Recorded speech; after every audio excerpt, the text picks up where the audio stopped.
سيد الأنبياء والمرسلين والحمد لله رب العالمين.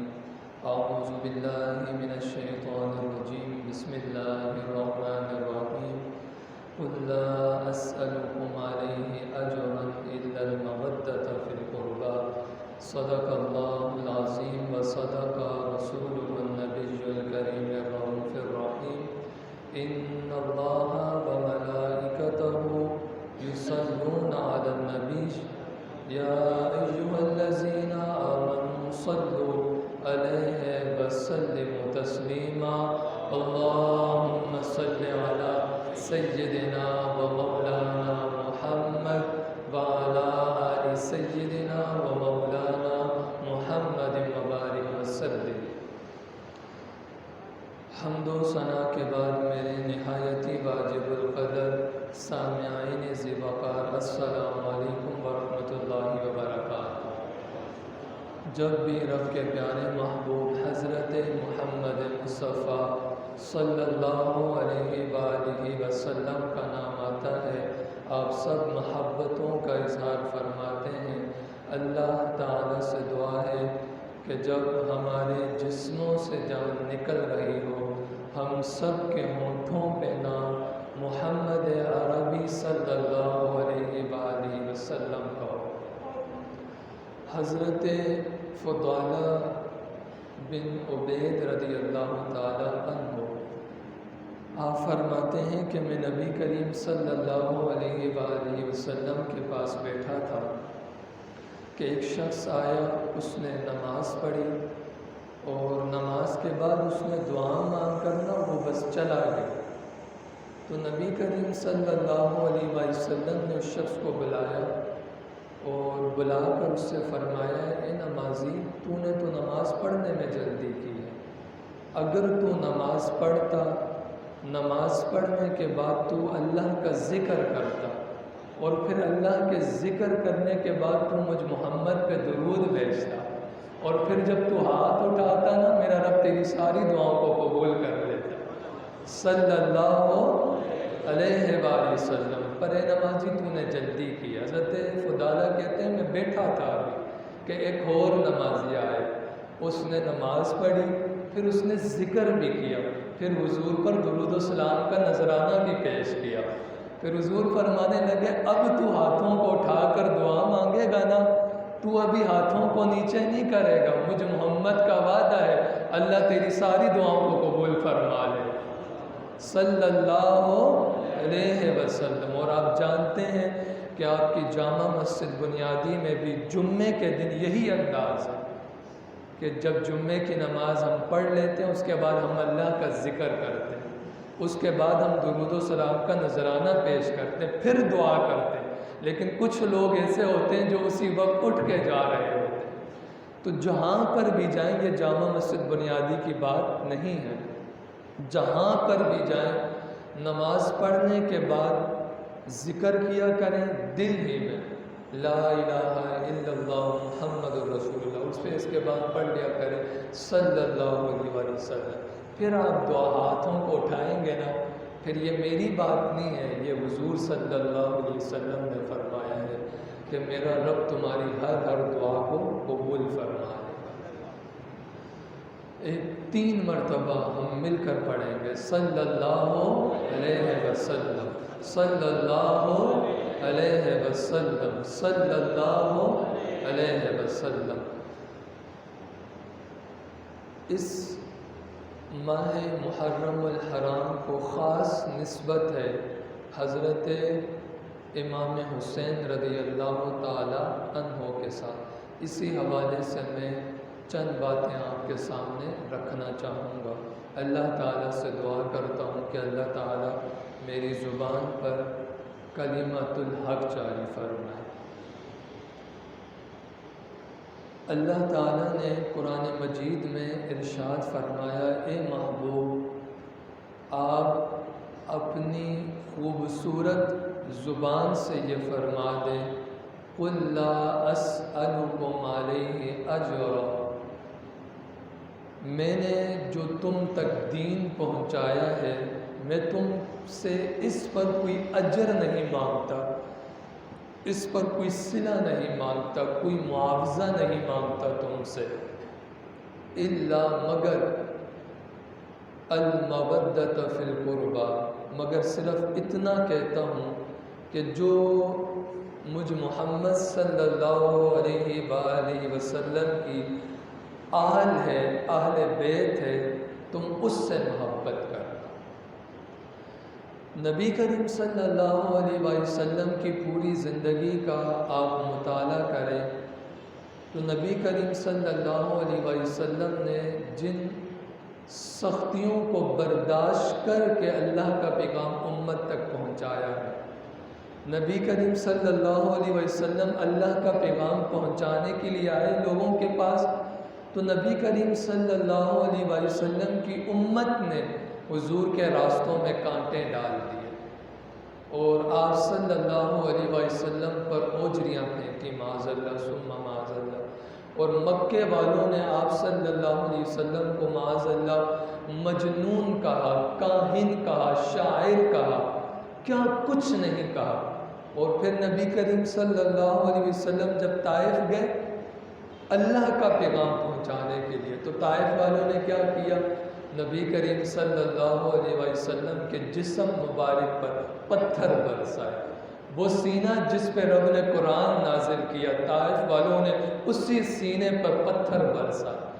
نبی کریم صلی اللہ علیہ وسلم کا سینہ مبارک زخمی ہوا، حضور کے قدم مبارک زخمی ہوئے، خون نکلا، لیکن پیغام حق آ کر پہنچایا۔ اور پھر یہ انداز تھا دین پہنچانے کا کہ دینی راہوں میں مشکلات کا سامنا پڑا تھا تو حضور نے پتھر مارنے والوں کو بد دعا نہیں دی، بلکہ جب یہ رحمت والی زبان کھلی تو رحمت والی دعا فرمائی۔ اس انداز سے جب نبی کریم صلی اللہ علیہ وسلم نے دین پہنچایا نا، دین، تو نبی کریم صلی اللہ علیہ وسلم نے ارشاد فرمایا میں اس پر تم سے کوئی اجر نہیں مانگتا، کوئی صلہ نہیں مانگتا، بس اتنا کہتا ہوں کہ تم میری اہل بیت سے محبت کرنا۔ کون ہے اہل بیت؟ اس میں مفسرین کے بڑے اقوال ہیں۔ کچھ نے کہا کہ نبی کریم صلی اللہ علیہ وسلم کی ازواج بھی حضور صلی اللہ علیہ وسلم کے اہل بیت میں شامل ہیں، اور نبی کریم صلی اللہ علیہ وسلم کے گھر والے بھی اہل بیت میں شامل ہیں، اور بعض صحابہ بھی اہل بیت میں شامل ہیں۔ لیکن جو مشہور قول ہے وہ یہ ہے کہ حضرت علی شیر خدا رضی اللہ تعالی عنہ اور سیدہ فاطمہ الزہرا رضی اللہ تعالی عنہ اور حضرت امام حسن اور امام حسین رضی اللہ تعالی عنہما، یہ نبی کریم صلی اللہ علیہ وآلہ وسلم کی اہل بیت میں شامل ہے۔ حضور نے فرمایا میں کوئی دین پر جو تم تک میں نے پہنچایا اس پر کوئی اجر نہیں مانگتا، پر اتنا کہتا ہوں میرے علی سے، میری بیٹی فاطمہ سے اور میرے بیٹے حسن و حسین سے محبت کرنا۔ اللہ اکبر، بس اتنی بات میں تم سے کہتا ہوں۔ مفسرین نے یہاں پر ایک سوال اٹھایا کہ نبی کریم صلی اللہ علیہ وسلم نے دین پہنچانے پر کوئی اجر نہیں مانگا، لیکن دین پہنچانے پر اہل بیت کی محبت کیوں مانگی ہے کہ تم میری آل سے محبت کرنا؟ جب کوئی معاوضہ نہیں مانگا دین پہنچانے پر تو اہل بیت کی محبت بھی نہ مانگی جاتی۔ تو مفسرین فرماتے ہیں کہ جب تم نبی کریم صلی اللہ علیہ وآلہ وسلم کی آل سے محبت کرو گے نا تو اس میں حضور کو فائدہ نہیں ہے، امت کو ہی فائدہ ہے۔ یہ میں آپ کو آگے چل کے انشاءاللہ بتاؤں گا۔ ایک حدیث مبارکہ ہے، نبی کریم صلی اللہ علیہ وسلم نے ارشاد فرمایا لوگوں میں تمہارے درمیان نا دو بھاری چیزیں چھوڑ کے جا رہا ہوں۔ جسے حضور فرمائیں بھاری ہے تو پھر آپ اندازہ لگائیں وہ کتنی بھاری چیز ہوگی۔ نبی کریم صلی اللہ علیہ وسلم نے ارشاد فرمایا میں تمہارے درمیان دو بھاری چیزیں چھوڑ کے جا رہا ہوں۔ ایک میں تمہارے درمیان سب سے بھاری چیز رب کا قرآن چھوڑ کے جا رہا ہوں، اور دوسری اہل بیت چھوڑ کے جا رہا ہوں۔ اگر تم نے ان دونوں کو مضبوطی سے پکڑ رکھا تو مجھ محمد کی ضمانت ہے قیامت تک تم کبھی گمراہ نہیں ہوگے صلی اللہ علیہ وآلہ وسلم۔ لوگ گمراہ کب ہوتے ہیں؟ کہ جب قرآن کے دامن کو چھوڑیں اور اہل بیت سے محبت کرنے لگ جائیں، گمراہ ہو جائیں گے۔ اور اہل بیت کو چھوڑیں اور قرآن کا دامن پکڑ لیں، یعنی اہل بیت سے بغض رکھیں اور قرآن کا دامن پکڑ لیں، پھر بھی جو ہے امت گمراہ ہو جائے گی۔ حضور نے فرمایا دونوں کو مضبوطی کے ساتھ ساتھ تھام کے رکھو تو مجھ محمد کا وعدہ ہے تم کبھی گمراہ نہیں ہوگے صلی اللہ علیہ وآلہ وسلم۔ اور ہمارے ہاتھوں میں ایک ہاتھ میں قرآن ہے اور دوسرے ہاتھ میں اہل بیت اطہار کا دامن ہے، تو انشاءاللہ ہم کبھی بھی گمراہ نہیں ہوں گے۔ گمراہ وہ لوگ ہوں گے جو ان دونوں میں سے کسی ایک چیز کا دامن چھوڑیں گے۔ نبی کریم صلی اللہ علیہ وسلم نے ارشاد فرمایا الا ومن مات علی بغض آل محمد لم یشم رائحۃ الجنہ۔ لوگوں سنو، جن لوگوں نے میری اہل بیت سے بغض رکھا اور وہ اسی پر فوت ہو گئے تو یاد رکھنا جنت میں جانا تو دور کی بات ہے، جنت کی خوشبو بھی نہیں سونگ پاؤ۔ تو اس لیے سید زادوں کا بغض اپنے سینوں میں کبھی نہ رکھنا، اور اگر آپ سید زادوں سے اور نبی کریم صلی اللہ علیہ وسلم کی اہل بیت سے محبت کریں گے، عشق کریں گے، پھر پھل کیا ملے گا؟ الا ومن مات علی حب آل محمد بشر ملک الموت بالجنت ثم منکر ونکیر۔ حضور نے ارشاد فرمایا جس کے سینے میں میری اہل بیت کی محبت ہوئی نا، تو موت کا فرشتہ جب اس شخص کی روح قبض کرنے آئے گا نا، تو موت کا فرشتہ اس کے جسم سے روح بعد میں نکالے گا، پہلے کہے گا مبارک ہو تو جنتی ہے۔ پھر آگے کی بات ہے، صرف یہی نہیں کہ موت کا فرشتہ خوشخبری دے، نہیں، موت کا فرشتہ بھی خوشخبری دے گا۔ پھر جب ہمارے اپنے ہمیں دفنا کر قبر کے اندر چھوڑ کر آئیں گے نا، تو وہ جو سوال و جواب کرنے والے منکر نکیر ہیں نا، وہ جب آئیں گے نا تو سوال بعد میں کریں گے، پہلے کہیں گے یار مبارک ہو تو جنتی ہے۔ ایک اور روایت ہے، اور کتنی خوبصورت روایت ہے، اللہ اکبر، یہ میں پڑھ رہا تھا تو خوش بھی ہو رہا تھا ساتھ میں، کتنی پیاری روایت ہے۔ الا ومن مات علی حب آل محمد یزف الی الجنت کما تزف العروس الی بیت زوجہا۔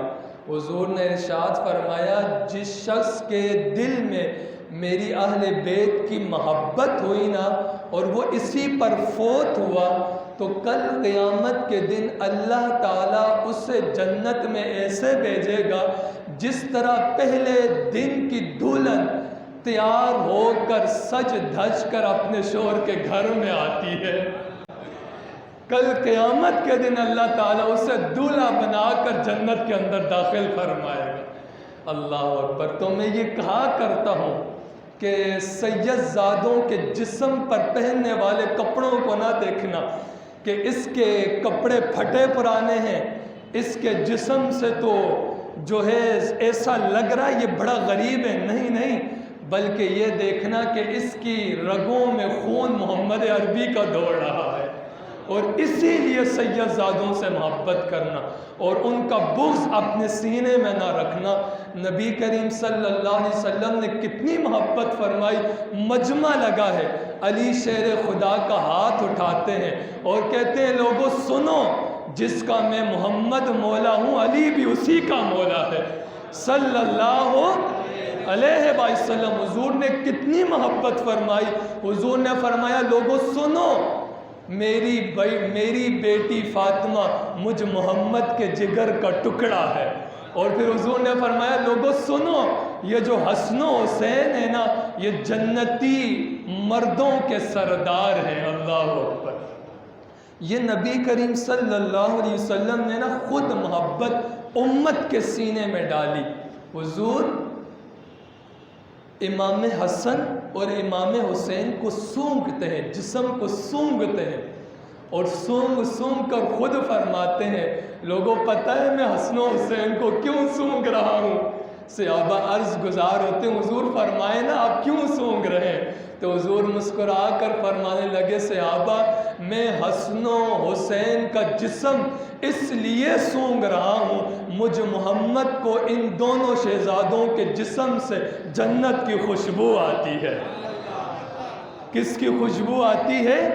جنت کی خوشبو آتی ہے۔ حضور نے فرمایا، حضرت حذیفہ بن یمان خود روایت کرتے ہیں، اس حدیث کا آخری حصہ آپ کے سامنے رکھنا چاہوں گا اور پھر آگے میں بڑھوں گا۔ حضور نے ارشاد فرمایا اے حذیفہ تو جانتا ہے میرے پاس ابھی ایک فرشتہ آیا ہے، آج سے پہلے یہ زمین پر کبھی بھی نہیں آیا۔ حضرت حذیفہ عرض گزار ہوتے ہیں حضور میں تو نہیں جانتا، آپ جانتے ہیں، آپ کا رب جانتا ہے۔ حضور آپ ہی فرما دیں یہ فرشتہ آپ سے کیا کہہ رہا تھا؟ حضور نے ارشاد فرمایا اے حذیفہ یہ مجھے دو باتیں کہنے آیا تھا، ایک یہ آج سے پہلے زمین پر کبھی نہیں آیا، آج پہلی مرتبہ رب سے اجازت لے کر آیا ہے، مالک اجازت دینا تیرے محبوب کا سونا چہرہ بھی دیکھ کر آؤں اور پھر تیرے محبوب کو سلام نہ کر آؤں میں صلی اللہ علیہ وآلہ وسلم۔ حضور نے فرمایا حذیفہ پہلا تو یہ مجھے سلام کرنے آیا ہے اور دوسرا یہ فرشتہ مجھ سے کہنے آیا ہے حضور خوش ہو جائیں، آپ کا رب فرماتا ہے آپ کی بیٹی فاطمہ جنتی عورتوں کی سردار ہے اور آپ کے دونوں شہزادے حسن و حسین جنتی نوجوانوں کے سردار ہیں۔ اور وہ کسی نے کہا تھا وہ شخص محفل حیدر میں آ نہیں سکتا اور علی کے نام کا نعرہ لگا نہیں سکتا۔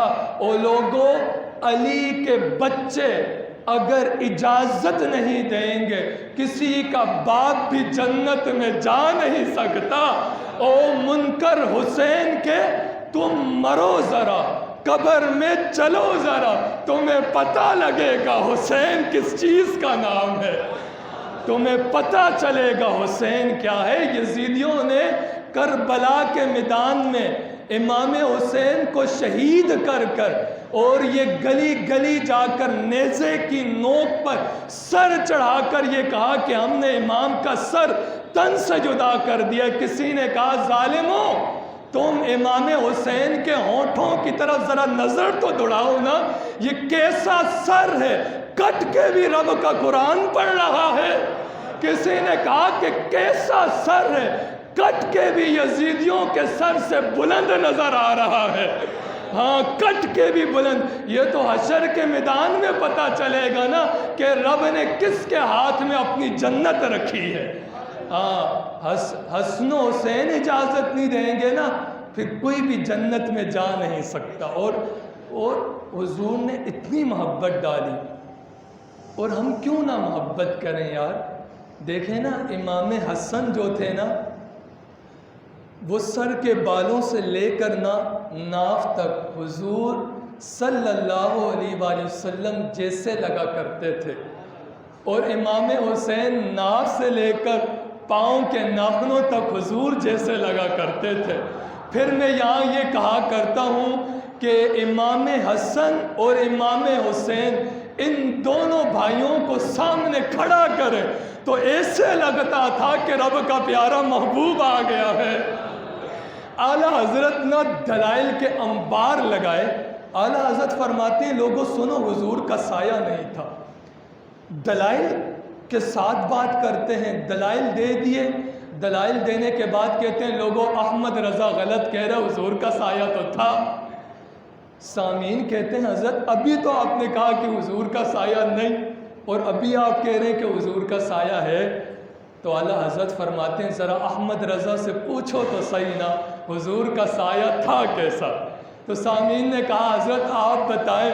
تو اعلیٰ حضرت نے قلم اٹھایا، کہتے ہیں کہ معدوم نہ تھا سایہ شاہ تقلین، اس نور کی جلوہ گاہ تھی ذات حسنین، اور تمثیل نے سائے کے دو حصے کیے، ایک سے بنے حسن اور ایک سے بنے حسین۔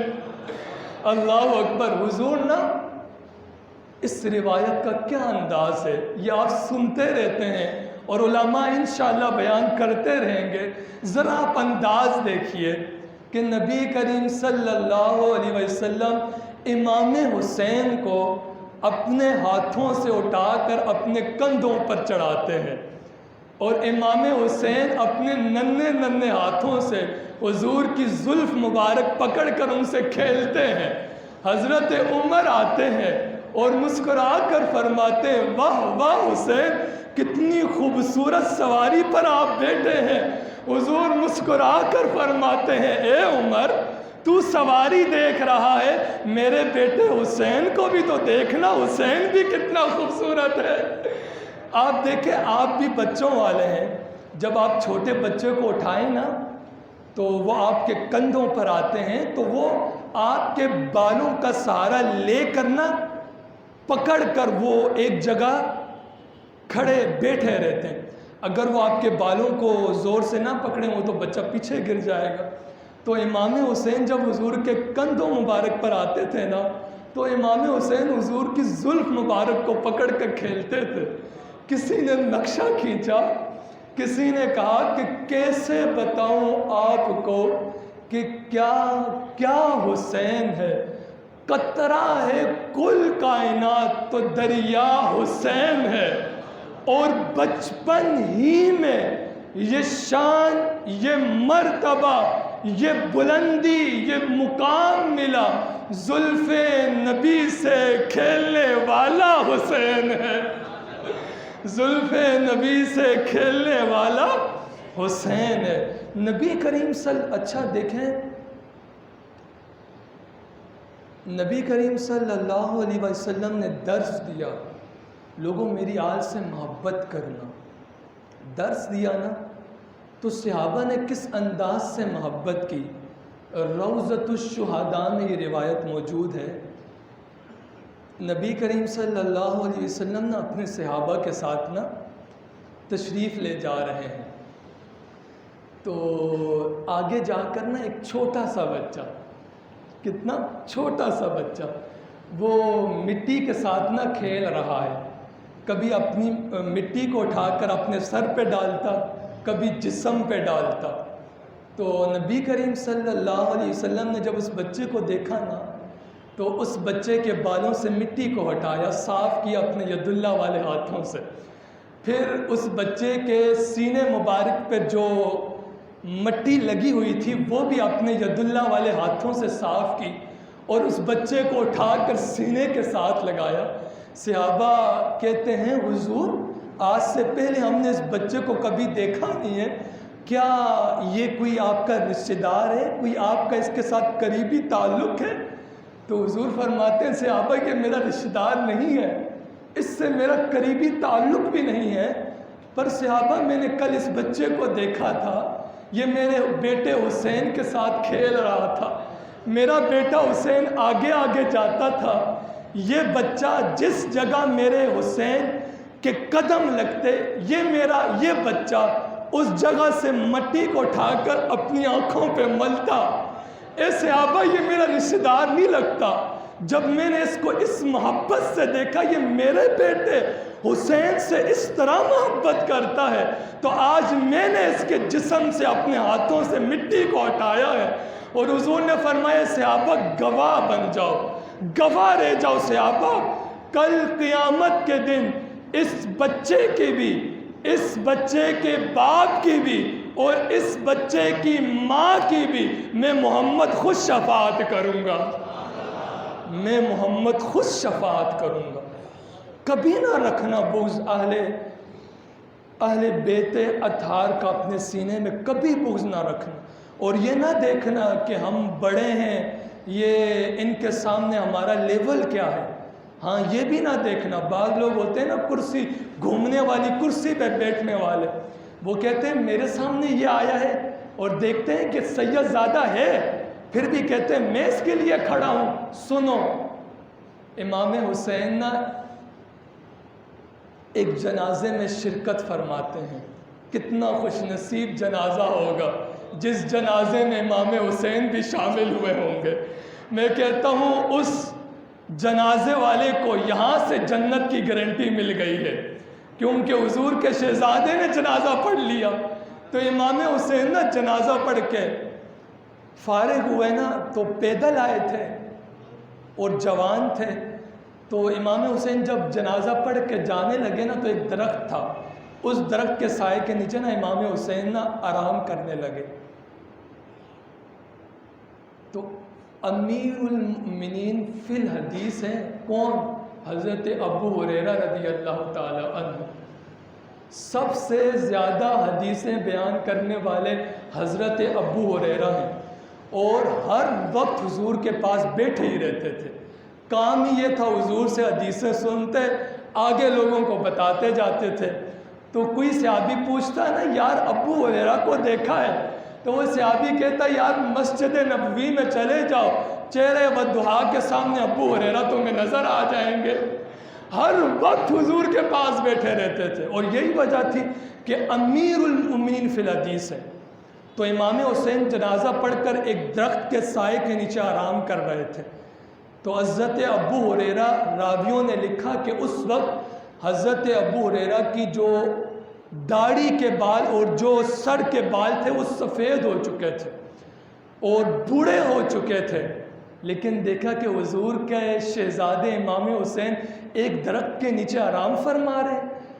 حضرت ابو ہریرہ آئے اور حضرت ابو ہریرہ کی نظریں نا امام حسین کے قدموں پہ پڑی. کیا دیکھتے ہیں کہ امام حسین کے قدموں پہ مٹی لگی ہوئی ہے. تو وہ امیر المؤمنین فی الحدیث گھٹنوں کے بل بیٹھتا ہے اور اپنے امام شریف کا یہ جو شملہ ہے، شملہ، اسے شملہ کہتے ہیں، وہ امیر المؤمنین فی الحدیث امام حسین سوئے ہوئے ہیں، وہ ابو ہریرہ نا نیچے ہو کر اپنے شملے سے، سنو یار سنو یہ بات اور دل سے سنیے کہ امام حسین کے پاؤں کے اوپر سے نہیں بلکہ تلووں کے نیچے سے مٹی صاف کرنے لگے. تو امام حسین کی آنکھیں کھلی نا تو ایک دم سے جو ہے پیر پیچھے کر لیے، کہا امیر المؤمنین فی الحدیث اور آپ میرے پاؤں صاف کر رہے ہیں، اور وہ بھی اپنے امامے کے شملے سے. تو میں آپ کو ایسے نہیں کرنے دوں گا. تو ابو ہریرہ کی آنکھوں میں آنسو آتے ہیں. ابو ہریرہ کہتے ہیں اے امام مجھے منع نہ کریں. اور ابو ہریرہ پھر شہزادے کے قدم پکڑ کے نا اپنے سینے کے ساتھ لگاتے ہیں اور کہتے ہیں امام مجھے منع نہ کرنا، میں نے آپ کے نانا جان کی زبان سے آپ کی جو شانیں میں نے سنی ہے نا، اگر لوگوں کو پتہ چل جائے نا تو لوگ آپ کے قدم زمین پہ نہ رکھنے دیں، بلکہ آپ کو کہیں شہزادے اپنے پاؤں کو زمین پہ نہ رکھو، ہمارے گردنوں پر رکھ رکھ کے آگے چلو. وجہ یہ ہے کہ آپ کی شان ابھی ان لوگوں کو پتہ نہیں ہے. ابو ہریرہ سے پوچھو، ابو ہریرہ کو پتہ ہے تبھی تو ایسا کر رہے ہیں. تو کبھی بھی، اور آخر میں انشاءاللہ اگلے جمعۃ المبارک کو انشاءاللہ شہادت امام حسین بیان کروں گا. لیکن ہم ہر وقت ہر علماء یہ بیان کرتے ہیں کہ شہادت امام حسین سے لوگوں کو کیا سبق ملتا ہے، سب کو پتہ ہے آپ کو، لیکن ہم عمل سے بہت زیادہ دور ہیں. آتے ہیں دیکھیں یہ آنکھوں سے آنسو بہانے سے کچھ نہیں ہوگا. یہ تو اللہ دیکھیں، یہ جو آنکھوں سے آنسو آتے ہیں نا اس وقت، جن لوگوں کی آنکھیں آنسوؤں کا وضو کر رہی ہیں، ان آنسوؤں کی یہ قیمت ہے کہ نبی کریم صلی اللہ علیہ وسلم کی بارگاہ میں ایک حبشی کالے رنگ کا غلام رو رہا تھا.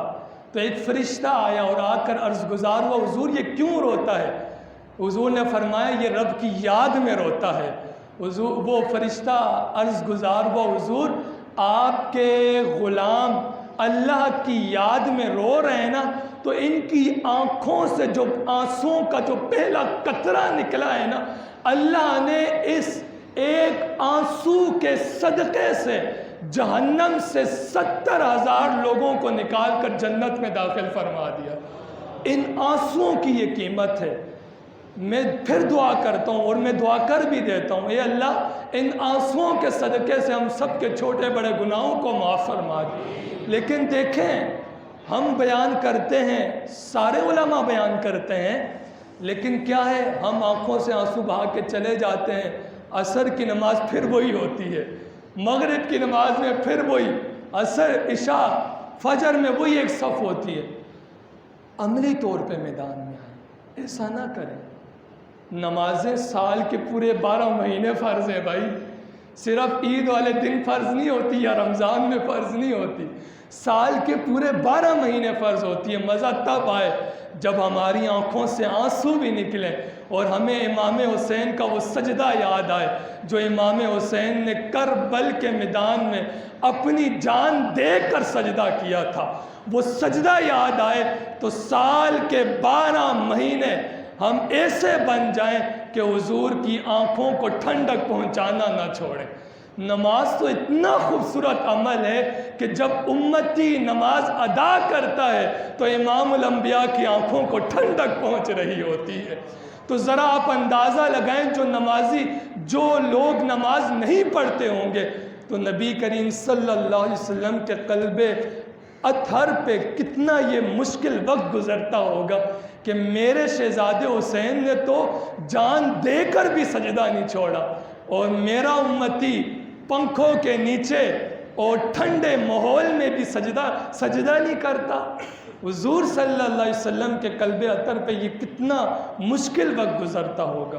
تو خدا را شہادت امام حسین یہی پیغام دیتی ہے، لوگوں، ایک اللہ اور اس کے رسول صلی اللہ علیہ وسلم کا دین نہ چھوڑنا، اور دوسرا جان جاتی ہے چلے جائے رب کو سجدہ کرنا نہ چھوڑنا۔ شہادت امام حسین کا یہ پیغام ہے۔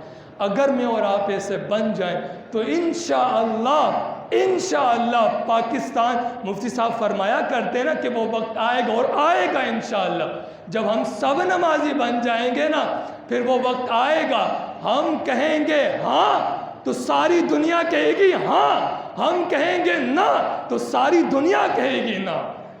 شرط یہ ہے کہ ہم دین اسلام پر مکمل طور پر عمل کرنے والے بن جائیں۔ اللہ تعالیٰ سے دعا کرتا ہوں کہ اللہ تعالیٰ مجھے اور